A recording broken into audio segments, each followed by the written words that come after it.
Let's go ahead and get started. Great to see you all here. I'm Johannes Jansson. I'm the director of Creative Writing Program. Before I introduce Jace and Rachel, I just want to say that you may think the semester is almost over, and it is almost over, but also we at Creative Writing don't believe in gently gliding off into the good night. Instead, we don't believe in whimpers, we believe in bangs. So we're going out with a whole bunch of events. Tomorrow is the MFA reading for the people who are graduating this year. That's in the Philbin, right? Theater and DPAC. DPAC, yeah. And then 7 tomorrow at 7 p.m. And next week, Jericho Brown is coming to read on Wednesday. Thursday. At the St. Joseph I'm like 0 for 2. Library. Yeah, at the library. There's also going to be a Q&A earlier in the day at the Sojourner Truth room over in O'Shaughnessy. Anyways, tonight I'm really happy to introduce Jace Brittain and Rachel Zavecz today to read. They are graduates of our program about 10 years ago. I'm not even going to ask if that's correct or not, because I'm 0 for 2 already in information and this introduction. So let's say it, just if it's not, don't tell me. And they have new books out, Sorcererer by Jace. The book is A Tower Always Never Watching by Rachel Zavecz. They also done a whole lot of really interesting stuff since they left here, or including when they were here. More about that in a second. They've been editors, they have been bookmakers, they've been amateur magicians. No, is that true? Maybe. Yeah. Again, let's just pretend it's true.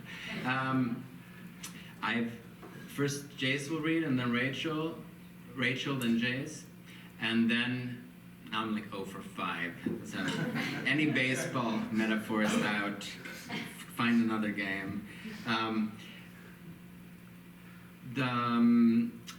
So the way I plan is, okay, so Rachel will read, Jace will read, and then I want to make sure that you have time for questions, answers, and it could be about their work, as editors, as writers. It can be about these individual books, and a lot of you have discussed them in your classes, so you might want to, you might have questions for them.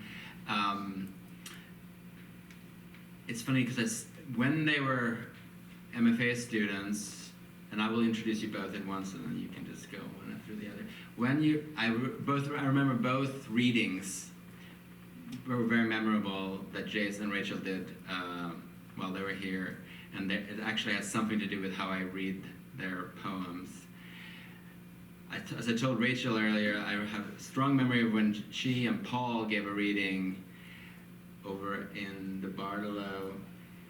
Rachel was wearing a mermaid outfit, like neon hair.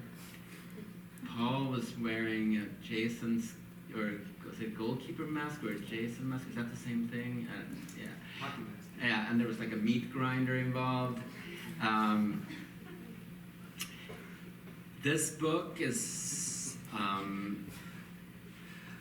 very unusual in the way it makes incredible use of visuals on the page, and that it's a book, but it gestures towards some kind of multidimensionality or multimedia-ness. Sometimes it might feel like you're reading the wreckage leftovers from some kind of AI, some kind of torturous AI session. At other times, it might feel like you're reading some kind of sonic score. Darana was used her sounding. What was the program called? Speechify to try to see what it would do if you know what Speechify is. It's a program that sounds out the words. Anyways, it couldn't do it. It had trouble. At least when Gwyneth Paltrow was the voice, it had trouble. Snoop Dogg was better at it. I felt he was kind of convincing, even in the gaps. So I think there's like this multidimensionality that was already there in The Mermaid, and that comes out in the book. Jace's reading, I remember, involved some kind of different kind of props, and it looked like like an old-fashioned vaudeville act, and I was like, I don't get the joke here. And I felt kind of bad for a second, and then I kind of went with it, and I loved the kind of zany energy of it, and in fact it felt more like the joke was it was better that way, because once you get a joke, you got it, then why listen to the rest? But if the joke is the act, and if it permeates the act, then it becomes much more interesting, I think. Jace wrote an essay recently, or not so recently, where he said, this is a quote about another book, but it might be applied to his own work as well. Opacity loads and overloads each possibility, full of meanings which answer and question and destabilize. What does it mean to the narrator, to the author, and to the reader? All right, long, winding, all-around failed introduction, but please welcome graduates of our program and wonderful writers, Rachel. Hello, everyone. Thank you for being here today. I'm going to read from a few different projects, and I'm going to start with, I'm going to warm up with 3 really short poems from, I thought it would make a lot of sense for me to read and feel very apt to read 3 poems from the book that I wrote for my MFA thesis back in 2015, since we're having the MFA thesis reading tomorrow night. So I'm going to read 3 short poems to warm up from a book that is titled Six, which is a retelling of the Six Swans fairy tale, which Johannes probably remembers from his workshop class. Okay. Witch breath, distorting waves of heat and anti-science. A breeding virus circuitry hacking into the most advanced system of kings. The dominant king pants into a small mouth, electronically signs the documents, and waits for his mail-order bride. There is an exchange of goods, the result of which 6 transformed princes, dripping black-edged feathers from silver square-shaped cavities, engage in mechanized patterns of reckless flight and digital predation. Observe an organism at the edge of life, trembling, dark matter, virulent witch, with its chromatic shell vectoring into the structural landscape of the king's open morsel.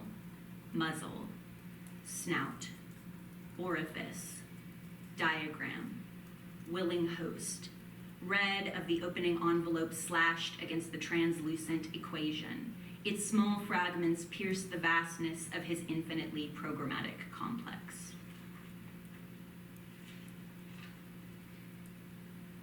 Contamination is strung along lines of glistening digital code via opening vessel operations, and the king is caught in microbial cybernetics of a biologic deformation space, between the stars to something more, less human, a replicating bristle of infestation.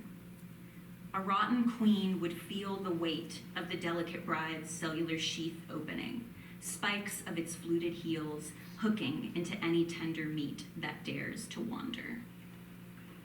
Nice and warmed up. Okay. So next I'm gonna read from my book. So the book is A Tower I Was Never Watching, which came out last November. I'm just gonna read a really short curated excerpt. All right, let's go ahead and just get started. Let's do this. All right.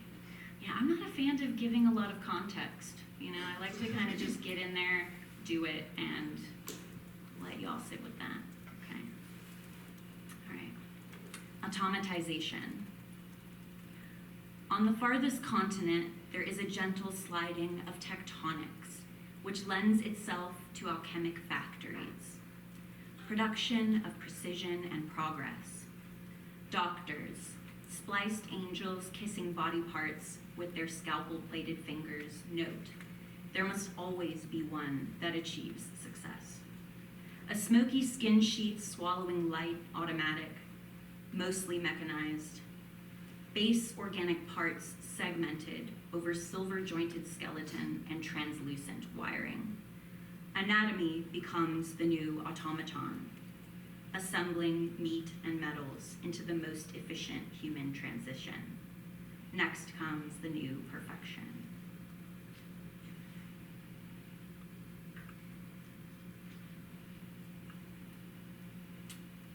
Dark, black sheathed and translucent, silver boned.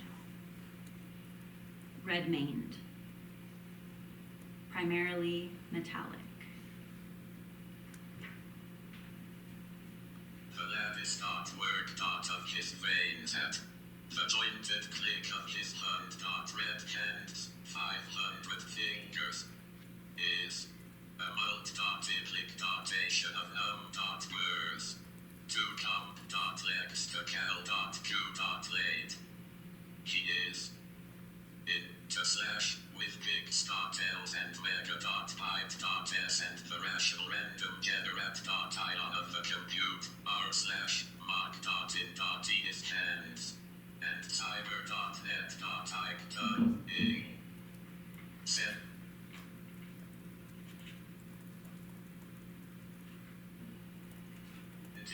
Smacking white and salivating out the gold and stomach sweat, plus lilac overlapping rims THN. 500 lidded I.1 equals 1,000 bodies sliding slow across a flickering serene heat. Maggie's mewling limb to her cyber flesh plus tear dotting medically with poison. Chromatic scales interlocking and unknowing care. Is the perfect ion in pixels.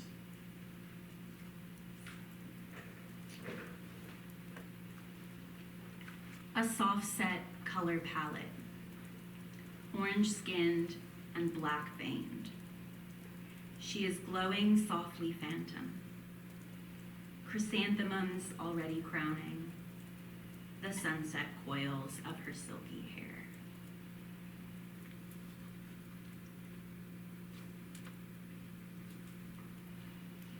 She walks on a red carpet of centipede, always underfoot, his spine and carapace crunching underneath her silvery pin-laced boots, guts swelling meatily out in hungry, tiny leg spindles. He collects her fallen petals in a tiny pouch, which slings across each lengthy torso.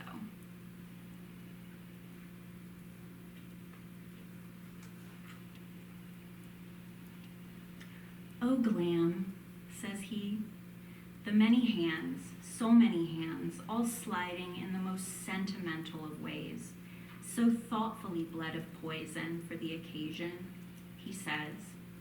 "Your luminosity will never fade, a seeping through your skeleton which only adds to your bronzed allure." A hungry sound of scrabbling against the glass, and "We are a match. There are so many consistencies." And her response, "Eject, eject," into his mouth, receives response, "Error, error, invalid function." And "It is over now," says Silver. The crowd says, "Ah," and feels romantic.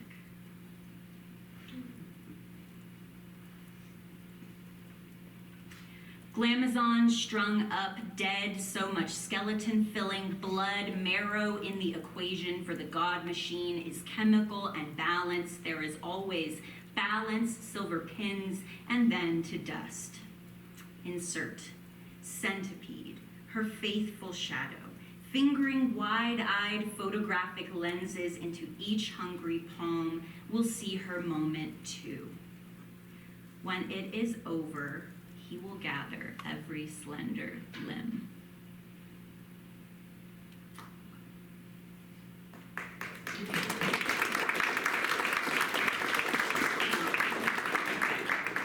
So for this last section of poems that I'm going to read, this is from the current book that I'm working on, and it is a collection of nonfiction poems tentatively titled Savage Objects.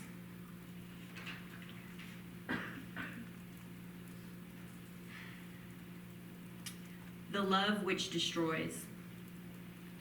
Unabstracted is her, lashed around pale blue, and an uproar over the obvious mystery of looking. All of these luminous objects, if the prick is what I cannot name, then an empire. The golden thread of fate blackening at the needle's eye, remorseless and uncoded. In light of the constant piercing, I am always disturbed, reverberant and full of chirping bats. Anyway, the suggestion of peace disgusts me. When the disembodied hand brushes my hair tenderly, I want to regress. To hang a wreath of savage objects. Memory shapes wood with the worn soldier's knife.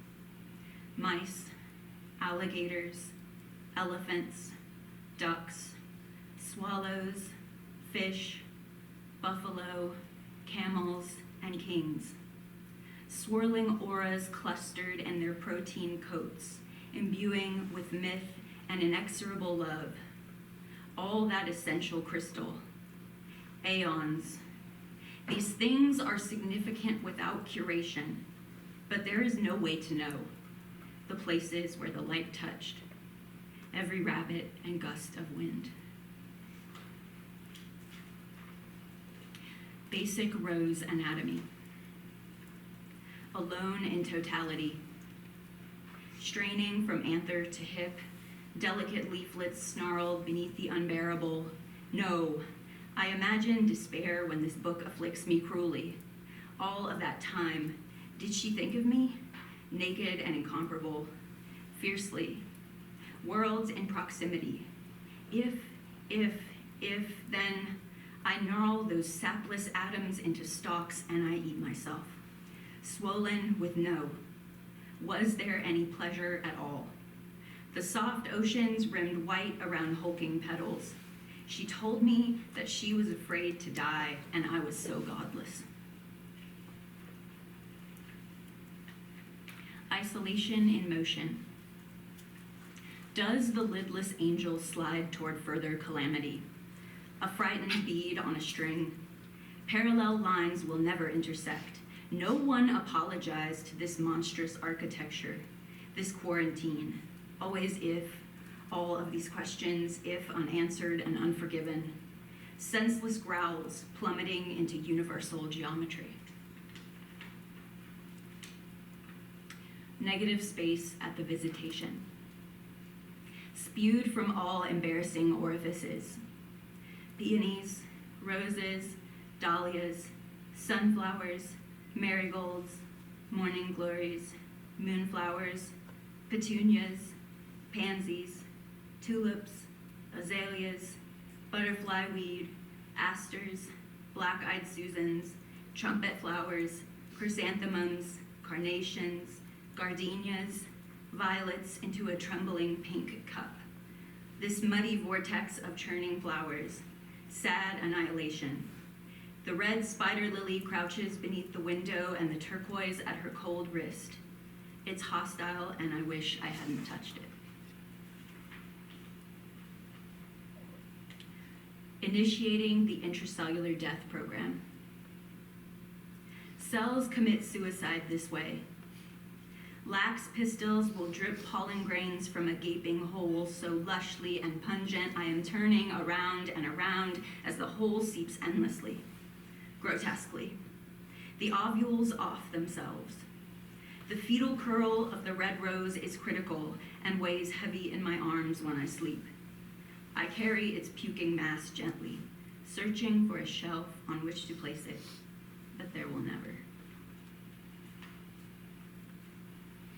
The fox's psychosis. My mind still collapses beneath the weight of red reek. The monstrous fruit on its slim cane gazing dumbly from behind a permeable membrane. Somnambulant, teeming. But outrageously, the hummingbirds remain, feasting among the orange butterfly weed and slashing each other's throats with rage, untouchable.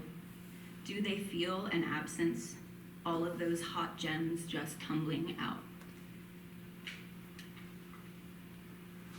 The mind piercer. I'm afraid of the human body, a terror that dissembles, corporeal abjection and the single moldering drop swallowed by a vast alien ocean, unstoppable bile. When I am most selfish, I feel that this is the worst time of my life. Give me material abstraction, the body as subject of the slasher's knife, a light touch, pliable meats falling swiftly and red to the cabin floor, lungs and brain topped off, doom scrolling, sweetly across the unveiled pages, the softer splat of tranquility. Tectonic ghosts. The dog rests inside an ornate box, impossible to touch, impossible to discard. A bitch which weighs but kindly. It's just to whom you belong. Is this some kind of comfort, lingering and possessed? More bloodless than I could imagine. There is a dark bruise on my frontal lobe, but it's redundant to say that everything hurts. I do, in fact, prefer this to the pit of spiral, a nest of coach whips coiling with all abandon, just fucking on, their dry scales scraping out like the theoretical instrument. This dry pitch is a phone line that I didn't answer, a black transmission held taut at the center of a crackling void. She will never read any of my books. Stone which passed through the depths. To reemerge, was that heaven? The brain of the angel exposed to the elements. Wolves made of snow and just green, green, green. An infinite winding down the drain. Wildlife contamination. To temper, that is to adjust the pitch. Flowers assuage, then assault, then quieten. Invisible and indeterminable as the crunch of the animal spiral was inescapable. Roiling she, 20 years without record. Swallowtails clogging the airways with their unbearable heat and rough powders. I will never be silent in my paralysis. All of those extinguished designs. A dog noses sticks in the garden, ceaseless and transfixed at the mouth, but there is no fruit. Extinction event. Horror, the egg yolk splits in two, duplicate connected by a wet and lengthening cord. Will it someday snap? I fear every day substratum, the tentacled crown, gelatinous, crashing sadly off into the silence of the universe. No return, no organism to remember its goldenness, untethering intestine, the absolute end of the world. The seer's tower. I was never obedient, folding back a pink-veined petal of universe when I feel the edges yield. I pressed my thumb inside of it, warm pulp of transmutation, a learned behavior. Her print on the sapphire holds me immobile. If you know it, then I see you. A hairline fractured, small teeth turned to the light, the possum dragging itself out of the way, discreetly and with humility. No one will love it in this incomprehensible way ever again. Not twice. It's intolerable. Vertigo at night. This is what it means to stand alone at the precipice. Apocalypse after apocalypse. Salt in every delicate fold of cloth. Engulfed by the border that has encroached upon everything. Cold fire or sweet sorrow. I have embraced so many strangers, mercilessly. Imagine the real threat, a question, the unnameable. I will carry it with me always. Thank you. I'm really honored to be here. It's great to be back. Honored to read alongside Rachel and for those of you here who I've met and haven't met. I'm going to read first from the book Sorcererer, and then from some new stuff inspired by the Museum of Jurassic Technology, which is a real and strange museum in Los Angeles.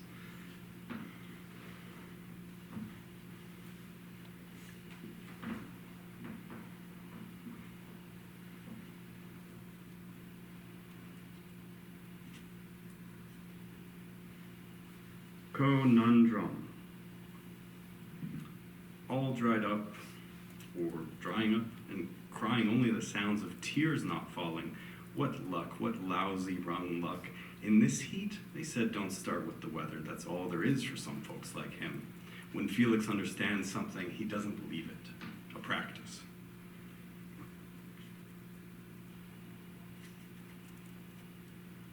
I submit to the cannibals I'm becoming. A near certainty, Felix fell, fallen still, against a current situation in which he could only guess that somehow he had lost his elasticity and collapsed after one violent expectoration. Poor me, thought Felix, now scrunched up, ass up, with little motor control, drooling, dirty, bloody face down on the cracked pavement in the sun, thinking about snails, how snails looked, how snails had looked when he had had them inching all over his chest. A failed and desperate cure, and a failed cure for what ails him. A failed cure since really they had been eating him alive, hadn't they?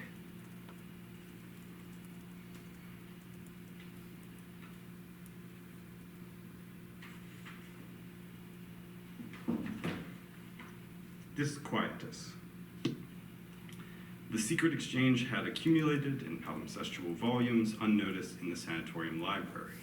Well-inked say-so over and through the other words the text communicated, or sub-equivalents, noise for message, crossed and tabbed shelves, and prying from them the familiar volumes nobody else might have interest in, for a gesture made outmoded by the illegibility of the marks that had been bound to the crooked spines of this or the other opusculum on duck husbandry, polite death, and poetry, since who at the time, or the green growing, eats the edges of the pages, while dark slime from the every letter's core.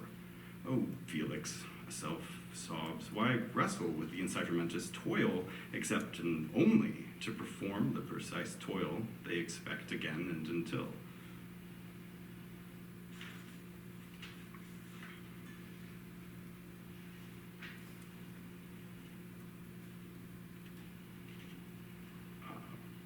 The Destroyer, Philosophia. Oswalda Zucca of primary co-conspiracy is descended from the honest of Antiquera, and thus rightly of the Order of the Jar and Splendors, whose bronze emblem she kept close and hidden on the grounds despite the betrayal and expulsion from which she suffered and landed as an illness in the same place as me, swallowing light and mostly mechanical, and her coding was always in part dedicated to the promises of uninterrupted service to the current lilied she.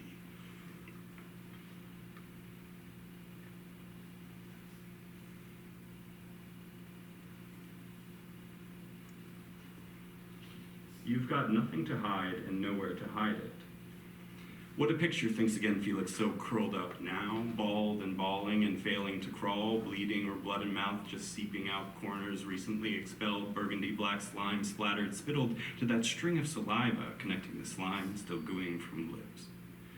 Knees buckled under, face to cracked pavement, of the path across and around the Menlo grounds, spiraled so seems snail-like somehow.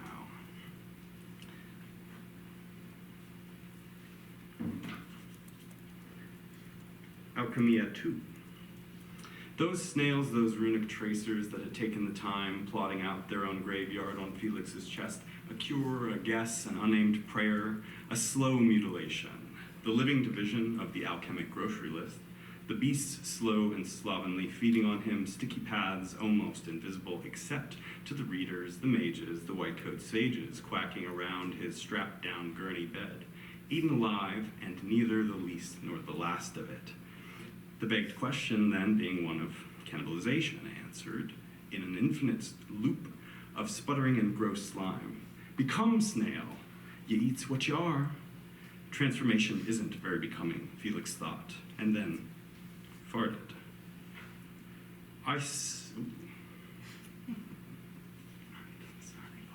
said static is noise, and I said static is movement, and I said static is illness. Eat, say, there are many regrettable sentences to return to the source. Eat, say, everything regurgitated is gold. Don't be what's gnawing inside out. Don't be shell-chunked nothing or nothing at all. If they ever find that dirty picture which I took of Owen Wister, the West will be unwon. His vomit dreams, then, or perhaps an amalgamation of its many selved and celled visions of every meal that has activated their hum, gotten a rise out of their so to speaks, and then every meal they've become in the process.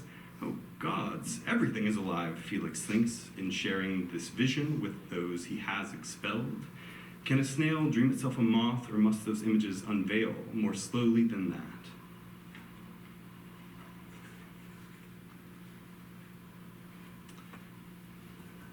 Tickets to my disintegration can be purchased on layaway.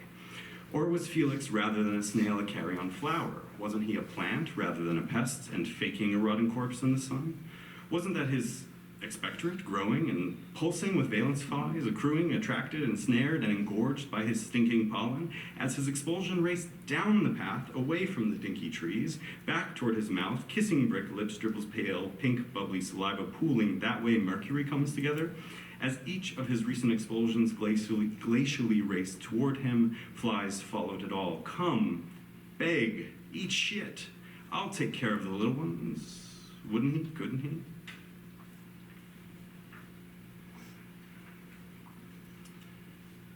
The loser, Philosophia. He works himself up, thinking sometimes, understanding nature, and the lurching broad spectrum of what makes us tick or what makes me talk, rather than wasn't that a pillar against which to build my, or at least a shell to crawl into?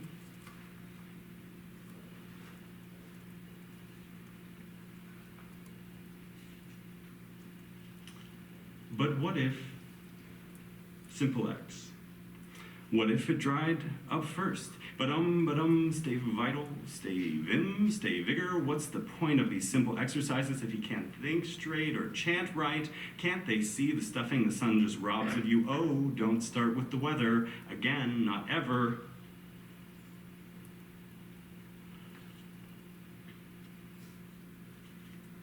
Astronomia 1, narrative.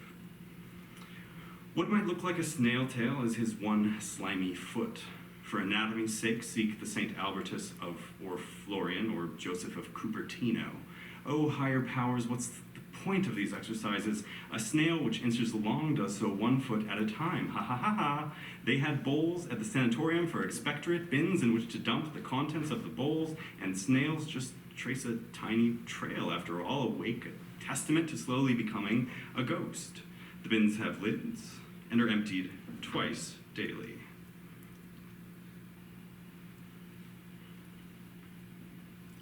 Plus, oh, another little system, this one a little clicky, must be in a shared auditory space. As the dial, Walda's fingernail ticks the reading of her jar and Splendor's bronze, Felix just barely watches, can't hardly hear the ticks, but in his mind scribbles and mutters what they don't know about Napoleon Bonaparte can only hurt them.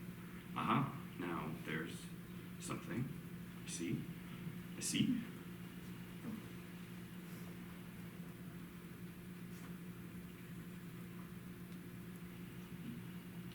Suplex.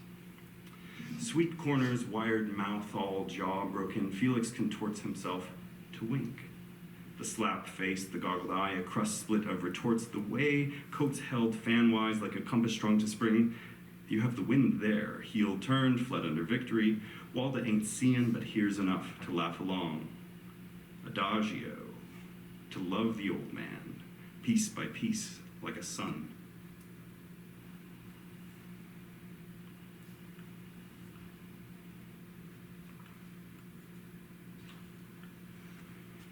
Potamodromus, trippingly, Potamodromus.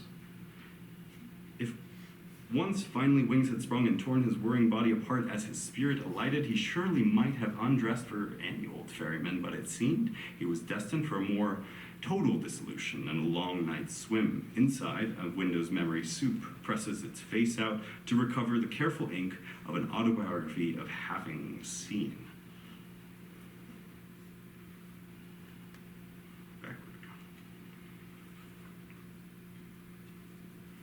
Dreamt as Mountain 1 through 5. The degree to which isolation and seclusion aren't synonyms, the songbirds of pre-dawn aren't politically suspect, but as some person starts a gramophone to sing, Felix rushes his eyes to form and drags uphill. The record loses steam before. And soon, in silence, the same light burns and exposes invisible streams from clinging packets of snow, pathetic thin ice, barely covering the absent puddle already slipped from. Cadaverous the piles that hope to be flowers, reveling in cold mud. Elevation which returns to him something that the crackling paper of that thin ice, the foot and the crackle, they make among the trees ghastly sentinels. So Felix too, from here down on the sanatorium as a dollhouse. The others even more diminutive. That wine in the air again breathes Felix. Clean, cold, pure, toxic, cursed, stinging, insufficiently respiratory, just what I. A deep breath of evil. Tomorrow, crisp, healthy, restorative, lift a piano above my head, mighty toss the record player into the canyon, clattering pathetic horn of a downed and false herald. Don't shoot the, as maybe only after, wolf whistle and glint of tooth, so don't shoot the messenger later. Rotting clarion dissected in equity by this mountain's scavenger democratic chaos cult, detritivores learning the tune, inheriting the wonders of the moldering folds, and reads discords, unflattering, untraceable dissolution. We should all be so, even eat so lucky. Oz from a grassy edge lifts gossamer ice so careful, or it softly shatters, or with fortune wetly drapes a virgin shroud over her hand, melts as a death mask, and she lies down out and under. The mist too, and everything is gauze, yes, to be disembarrassed of life. Citing the fiduciary, but what they can abide is a joyful disembarkment. Let me die, Oz screams as, like a hospital, the hospital slides discreetly from the hills and toward the sea, gone all swerve. All gross abatements begin at the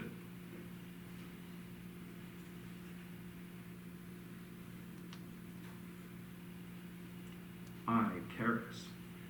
By the time Karis found the contorted, oozing remains of Felix,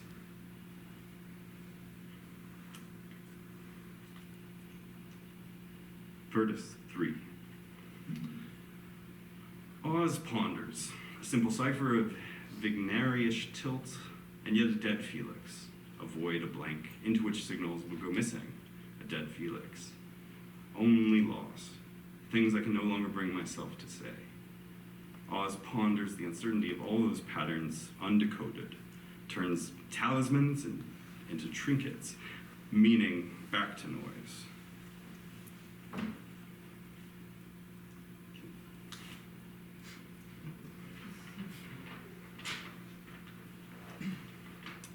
The rest of my reading is from a new book responding to the peculiar building in Los Angeles called the Museum of Jurassic Technology and its many strange contents. Piercing Devil 2015, blind emboss, unlocked lead type.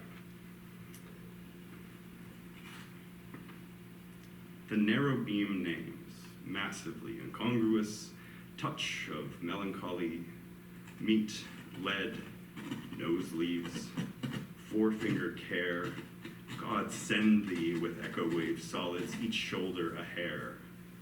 Mount Wilson Observatory, 1998. Mere blank, grit slurry, bookboard, and glue. Time lies. Who lies about time?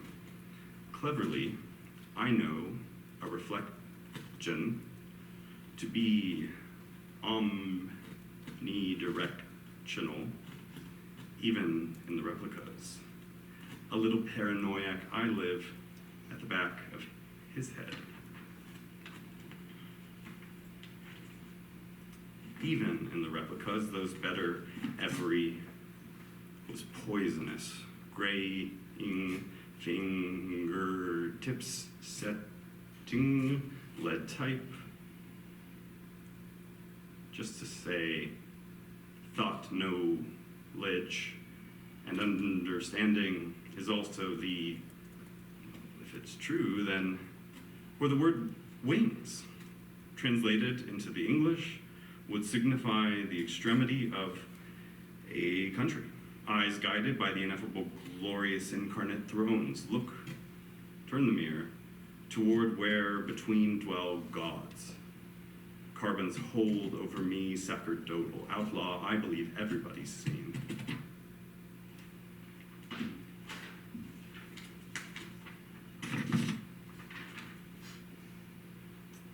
Denial, outlaw both, and still denial. Such power, free and prone to dark mirror somebody behind every's keeping your you. In awe of oneself, he's just a little scattered. Anyway, I do speak to him in voices. What keeps you in awe of yourself? The corona of the earth, it cannot fall to by reason of where the days and nights are equal. But count 'em objects, I blank, I forget.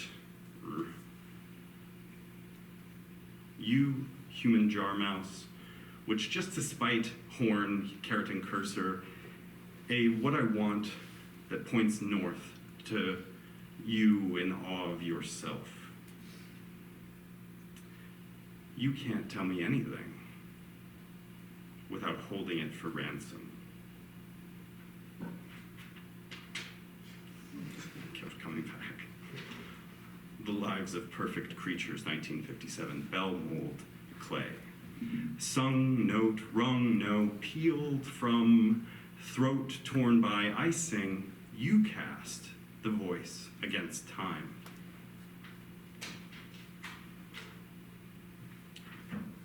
Funeral veil rig, sheer tool, reclaimed wood, 1895. One black pin in the fence post of the recently deceased held the bees. 2 black pins in the fence post of the recently deceased held the bees.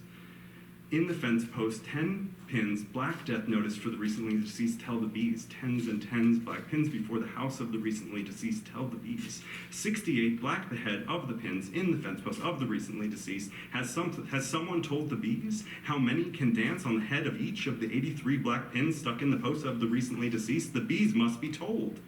99 black are the pins, the post is there, but not the recently deceased.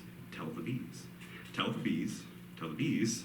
Tell the bees, tell the bees, tell the bees I pinned blackly 101 to the post of the fence of the recently deceased. Loving life, tell the bees. Pin hundreds black in the post, and how big pink the house the other side of the fence of the recently deceased, tell the bees. Perversely, I love life, to the tune of 1,000 black pins in the fence post of the recently deceased, tell the bees. The post is invisible to the 7,777 black pins of the recently deceased. Notice, comma, tell the bees.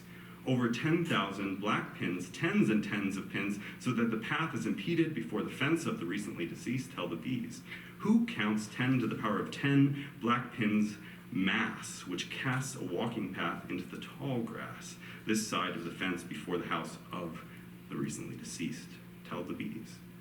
Later, I found a few black pins the other side of town from the recently deceased.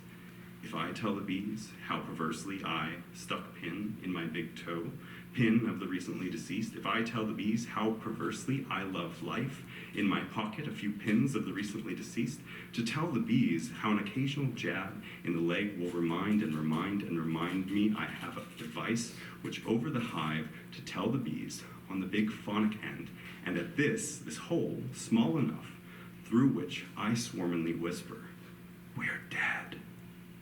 The recently deceased, we, how one at a time bees can fit through the mouthpiece. In mouth, I can tell the bees, perversely, I can. Thank you. You want to come up and you can ask questions. Also, the books are over there in the table. So I will ask first question. So one thing I hinted at was that you guys have been up to a lot of things since you left. You started, for example, a press, Carrion Bloom. Maybe can you talk a little bit about, and you make books and you showed people how to make books earlier today in the bookmaking lab. Do you want to talk a little bit about how you ended up doing all these kinds of things, why you started the press, and how maybe it has shown up in your own work?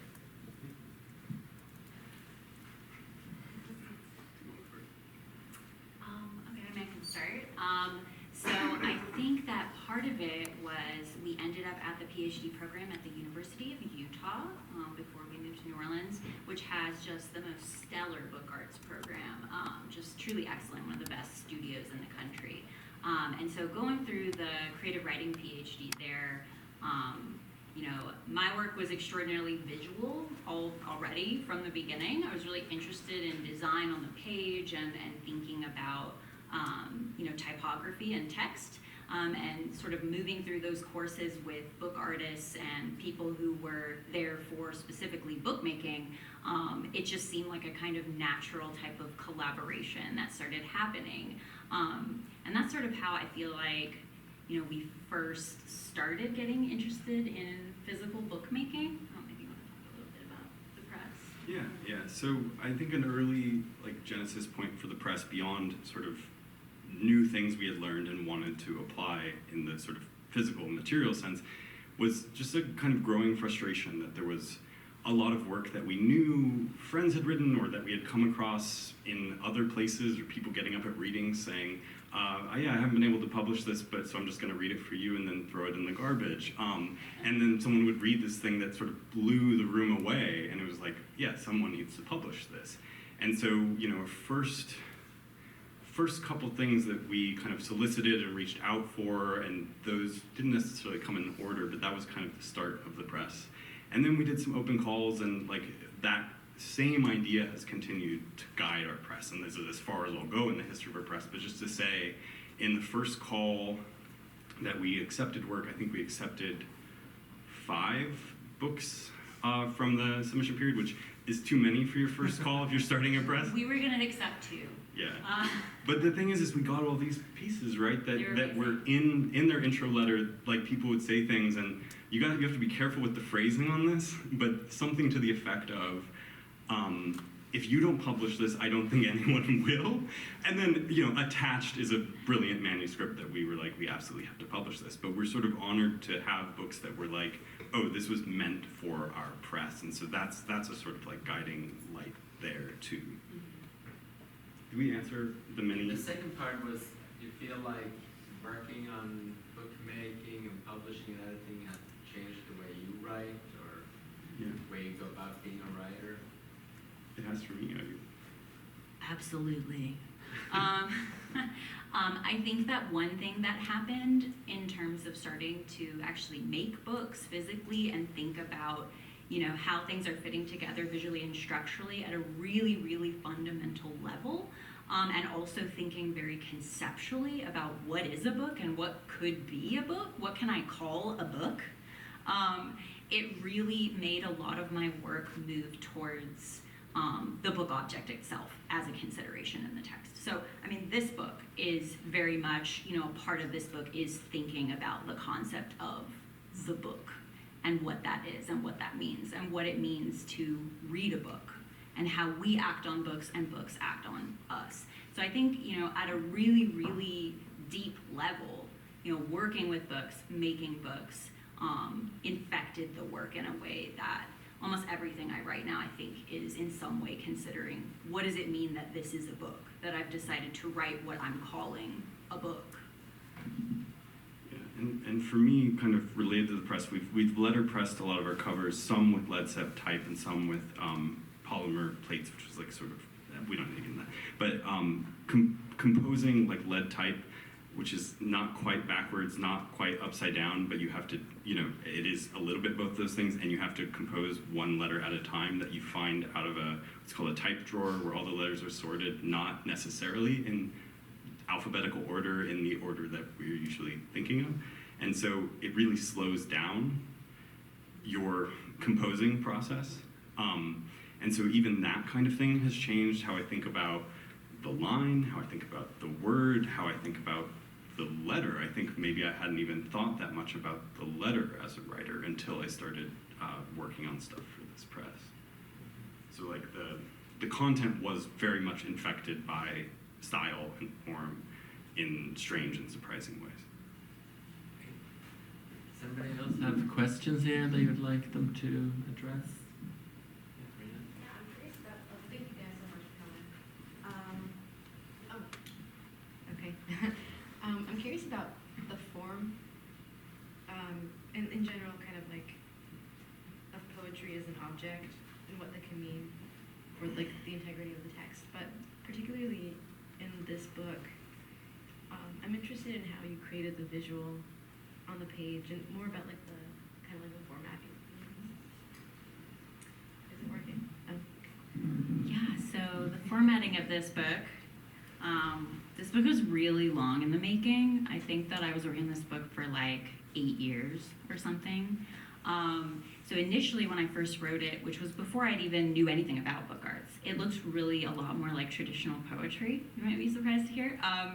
And I think what happened was, as I sort of became more interested in experimental writing and visual design, as I went through multiple education programs where I was focusing on learning how to use digital tools and things like that, the manuscript really felt like it was evolving across time with me in terms of how I thought about visual design. So, the first iteration looked really a lot like standard poetry. The second iteration was a lot of those pages that have the square images. It was me thinking about how can I take typography and image and think about those together more closely. And the manuscript kind of came together a lot more cohesively and a lot closer to what you see now when I took a college course on visual design with a bunch of graphic design majors, and I learned how to use InDesign and all these other programs like Illustrator. And at that point, it became something where I was thinking about it less as a series of poems and more as an object in its entirety, where everything should be kind of cohesive, everything should be kind of moving together to create a singular object. And then the kind of last stage of this manuscript was my work with Mike Correo with Cloak. So, he's an extraordinarily talented visual designer. So I feel like, working with him on the manuscript to bring it into its final form was very much a collaboration in terms of, my visual design and then Mike taking that and kind of pushing it up to the final level in terms of aesthetic. A lot of that cyberpunk grunge aesthetic came into play and became more clear when, Mike put hands on it and we worked together to kind of make it, have it evolve into its final form. Yeah. Other questions? My question's for Jace. I'm curious to hear your thoughts on why you categorize Sorcererer as a novel. Oh, I knew it would catch up with me eventually. I would say I don't strongly categorize like as I'm working. And this one especially was a project I didn't necessarily imagine exactly as this book. There was an early draft of it. To echo something Rachel said really before she read, this to give you a timeline of this book, that this kind of was not written while I was here, but directly after. I was in Los Angeles for the summer. It was before I was going to go to Vienna for a while. And so I was kind of walking around like loose layered maps of Los Angeles and just writing these kind of, this weird language started to come out. And it was a very sound-based writing. Like it was audio, like a voice speaking to me to some extent. And I put those together in a little Japanese stat binding. I made 10 copies, I think, and sent them to friends. I think Paul has one, I think Rachel has one, and I don't know where the other 8 are in the world. So that was a book, but then I set it aside for a long time, and this was a side project. I could slip into the sound of the voice really quickly and the rhythm of it, and so I was just writing these things for a long time before I really knew what they were. And as to why then it would eventually be called a novel, and there was sort of an email to the editor to be like, what do you think about calling this a novel? I had begun to feel that even though there's as a novel structure, it's scattered and chaotic and oftentimes illegible or intentionally sort of frustrating, I felt that there was a kind of traditional novel, like hidden in there with certain kinds of character and narrative development, or maybe in that same way I was interested in narrative development emerging between a sequence of events that is not quite sequenced. And so I was interested in what happened if you thought about this as a novel and how that impacted your reading. And so I would like counter for you, no, it's not a counter, we're not in competition, but I would be interested to hear what you think about how opening the book with this sort of subtitle novel changes the narrative experience for you as a reader, because that was a question I had that I didn't answer myself when I published it. But you actually want me to answer? Yeah, sure. Well, it comes in with a framework that it will be like a cohesive story, which sometimes I was a little confused with, especially switching between Felix and Oswald. I was really interested in Oswald, but I was just trying to follow this line, and I did get a general line with the transformation into the snail. So that was a good frame, even when it seemed to be talking about something else. But I really like the categorization as a novel because it's not what you traditionally think, and I thought it was a cool, I guess, glitch of it. Yeah. Thank you. I appreciate it. What you say about the voice, that voice being the beginnings of the text, because usually I feel like voice is seen as something that goes on top of the story, or like it's being used to tell the story. But when you read, you do start speaking this voice, and I feel like that's really what I'm paying attention to. It feels, but I said it in the impression that it felt like vaudeville, but it feels a little bit like old. Does it feel old? I don't know. I don't have that feeling. It feels like slightly old-fashioned voice, or like from a newscast from the 40s or something. I don't know how you. I mean, it's not a. How do you feel about that voice? It's not a voice that like I'm like, oh, I need to watch like 10 hours or like play like old news broadcasts to get there or something. But that is I will say for me, I felt there was a time period of the novel connected a little bit to some of the kind of like real reference. Like there is a respiratory hospital, once essentially a tuberculosis sanatorium in Los Angeles that was sort of a genesis point, one of several genesis points. And so there is, I think, like a little bit of a time and place. So if it feels old-timey to some extent, that might be part of it. And there's those actual images in the book from Sir Thomas Browne's Hydriotaphia, which are blacked out, but he was a real English polymath. So. Rachel, do you want to say something about sound or voice? Does this come into play for you at all? Yeah, for sure.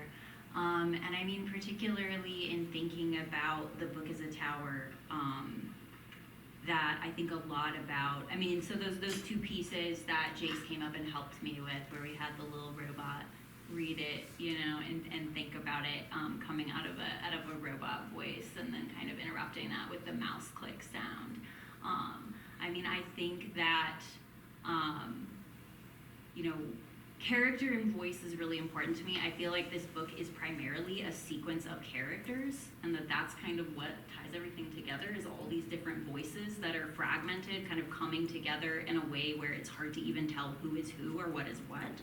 And then in that performance, I mean, I'm curious to think about a kind of performance of this book where I pre-record all of these different robot voices and then walk up and press play and then just leave.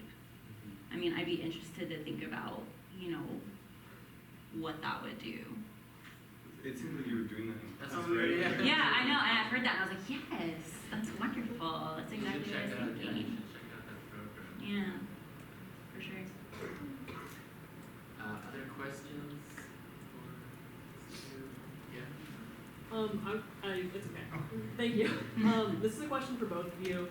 It felt like there were aspects of the performance that felt kind of like impending or inevitable, first with the mouse clicks and then with the paper tearing. I was just wondering what inspired you to do that and what you were hoping that would add to like performing it for us. Sure. Okay, so for me specifically, I was really interested to try, I've never performed it that way, and I was really interested to add specifically the mouse clicks, because, so, you know, I don't, again, like I said, I don't like to provide context because I like for y'all to kind of have what you have and then think about what kind of meaning you can find there. But for me, I liked the mouse clicks because for me, that particular piece is like looking at a web page. So each section is like looking at a different web page and then clicking to the next page as you move through it. So I was interested in whether or not the visual sound of the mouse click might provide a kind of clearer view for y'all as listeners in terms of how those things are separated and what they represent, right? So the idea of, you know, can I use sound to get the audience to understand that we're actually listening to a web page, like browsing through the internet right now, clicking from page to page. So that was kind of my thought process specifically in that moment, was that I was testing something out to kind of see, can I kind of give my readers, you know, an idea of what I'm talking about and what I'm visually showing through sound.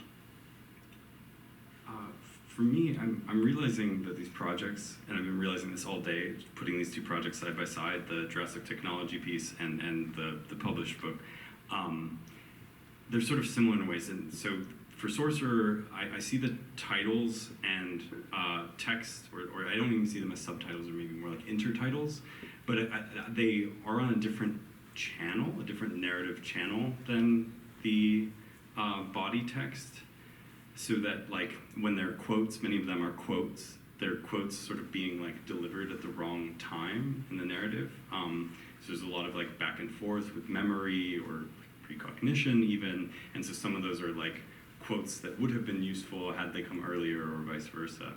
With the Museum of Jurassic Technology pieces, this is the only time it felt really sort of unique to this piece. For one thing, I wanted something like very material. The museum is a very overwhelming sensory experience in a lot of different ways. And so I wanted something that, I wanted a physical materiality to the reading of it, and also the extra kind of like audio of like the tearing felt important to me. And that part especially, one thing I was wanting to capture, one kind of sensory thing in the museum, is that there's a lot of individual and strange exhibits, and a lot of times you'll hear another kind of exhibit doing something behind you while you're looking at a, we'll say, semi-specious, maybe not totally real creature called the Cameroonian stink ant, and you're listening to an audio on like a little telephone about how it gets infected with this specific parasite and then acts now unlike an ant, but in the background you're hearing someone talk about Noah's Ark and like the evidence in the world for Noah's Ark. And so again, this is the thing I'm realizing, like in a bit of embarrassment, that how much time passed between these projects, maybe I'm still stuck on the same thing, that it's like, oh, how do I capture two channels at once? Great, thank you. Well, thank you. Thanks for coming. Remember the readings next